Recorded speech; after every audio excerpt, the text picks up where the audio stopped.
তো বন্ধুরা, আমার ছেলে এই যে গাছ লাগিয়েছে, গাঁদা ফুল গাছ দেখুন। আর এগুলো কড়ি ছিল, আস্তে আস্তে ফুটছে দেখুন, খুবই সুন্দর ফুল গাছগুলো। আর একটা জিনিস দেখাচ্ছি, আর এই যে মানে কাকার বাড়ি, এক কাকার বাড়ি, আর ওই যে এক কাকার বাড়ি, আর ওই একটা ছোট কাকার বাড়ি, আর আমার বাড়ি দেখাচ্ছি। এই যে ছোট্ট একটা টিনের ঘর, এই ঘরে আমরা মানে থাকি সবাই সবাই মানে দুই ছেলে, মা আর আমি। আর পাশে আর একটা কাকার বাড়ি, এই যে।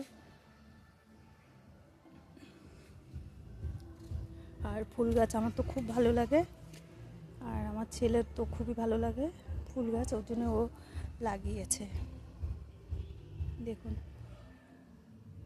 পাশে দুটো চারটে বেগুন গাছও আছে লাগানো, পেয়ারা গাছ, সব রকম গাছ। আর এই যে আমাদের বাড়ি একটা আম গাছ আছে, বল এসছে।